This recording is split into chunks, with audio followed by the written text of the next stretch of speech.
নমস্কার বন্ধুরা, শম্পা ন্যাচারাল ব্লগসে আবার স্বাগত জানাচ্ছি সবাইকে। স্বাগত জানিয়ে আমার নতুন আর একটা ব্লগ শুরু করছি, তো আপনারা দেখতে থাকুন। তাহলে রেডি তো? হ্যাঁ, একদম রেডি। আজকে কোথায় যাচ্ছি বলো তো?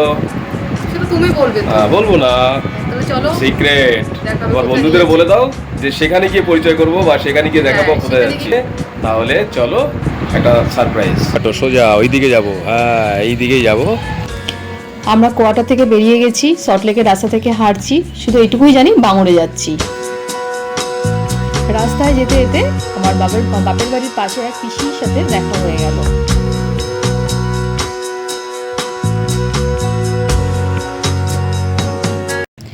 এই ব্রিজটা দেখতে পাচ্ছ, এই ব্রিজটা এখন পার হব। এটা হচ্ছে সাহা নিউক্লিয়ার ফিজিক্সের পাশে ওভারব্রিজটা রয়েছে, যেটা পার হয়ে ভিআইপির দিকে যাওয়া হবে।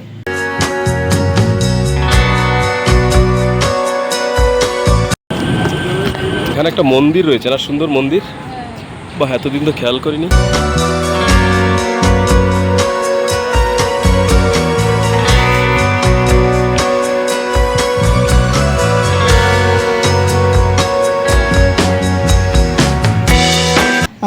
ভিআইপির পাশে দেখো একটা সুন্দর একটা গাছ হয়ে রয়েছে, যে গাছটা আমি জানি না কি নাম আছে।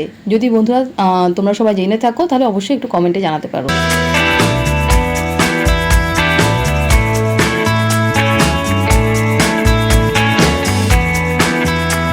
এবার বাঙুর সাবওয়েটা পার হয়ে আমরা ওপারের দিকে যাব।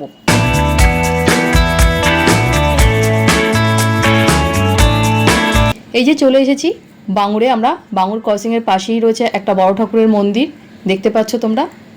এবার চলো যাওয়া যাক। অবশেষে আমি কিন্তু আমার গন্তব্যস্থলে চলে এসেছি।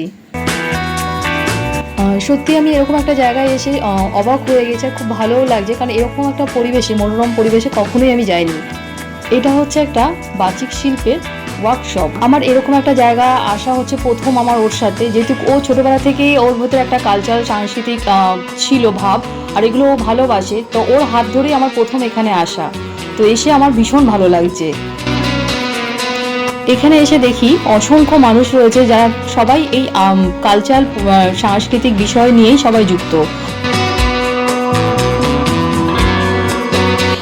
আর সব থেকে ভালো লাগছে এখানে দুজন আমার মুখ্য দুজন যে বাচিক শিল্পী ছিলেন, তারা হচ্ছেন বিশ্বজিৎ দাস, আর একজন রয়েছেন সঙ্গীতা রায়। এখানে যার কথা বললাম আমি, সঙ্গীতা রায়, তিনি হচ্ছেন একজন প্রফেসর, কলেজের প্রফেসর, কলেজে পড়াচ্ছেন আবৃত্তি নিয়ে। আর একজনের কথা বলেছি বিশ্বজিৎ দাস, তিনিও কিন্তু ভীষণ নামকরা, বহুদিন ধরে এই শিল্পের সঙ্গে নিযুক্ত রয়েছেন।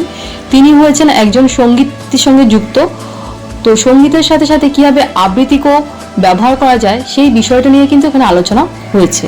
এই আধুনিকতার যুগে আমরা সোশ্যাল মিডিয়ায় এতটা ইনভলভ হয়ে গেছি যে পুরনো সংস্কৃতিকে আমরা ভুলতে বসেছি।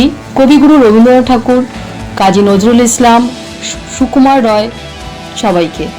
এখানে এসে আমি একটা নতুন একটা জগৎ পেলাম। বন্ধুরা, সন্ধ্যাটা আমাদের ভীষণ ভালো কাটলো। এবার আমরা হাঁটতে হাঁটতে চলে আসলাম দমদম পার্কে।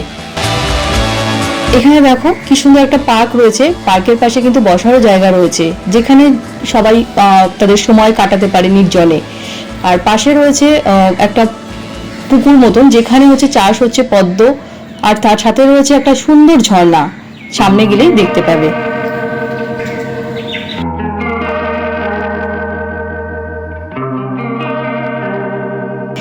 আর পাশে দেখো পদ্ম চাষ হচ্ছে, তার সাথে তো রয়েছে একটা সুন্দর ঝর্ণা।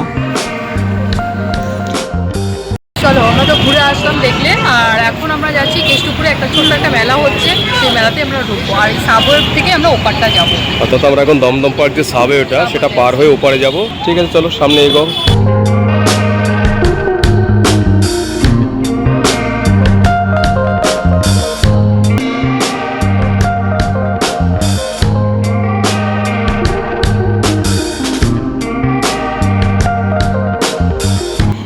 এবার আমরা একটা মেলায় চলে এসেছি। দেখো, ছোট্ট একটা মেলা ভিআইপির পাশে।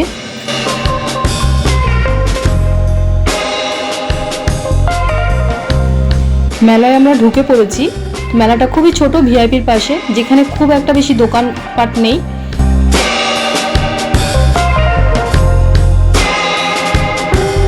তবে আর এখানে আমরা কিছু খাওয়া দাওয়া করলাম না, যেহেতু তোমাদের আমরা দেখাতে পারিনি। আমরা বেরিয়ে ওখান থেকে ডিজে স্টুডিও থেকে বেরিয়ে একটু খাওয়া দাওয়া করেছিলাম, তো এখানে আর কিছু খাওয়া দাওয়া করলাম না।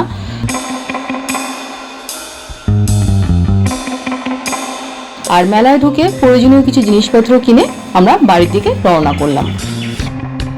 আজকের সন্ধ্যেটা আমার ভীষণ ভালোভাবে কাটলো। তো তোমাদের কেমন লাগলো আমার এই ব্লগটা দেখে অবশ্যই কমেন্টের মধ্যে জানাবে।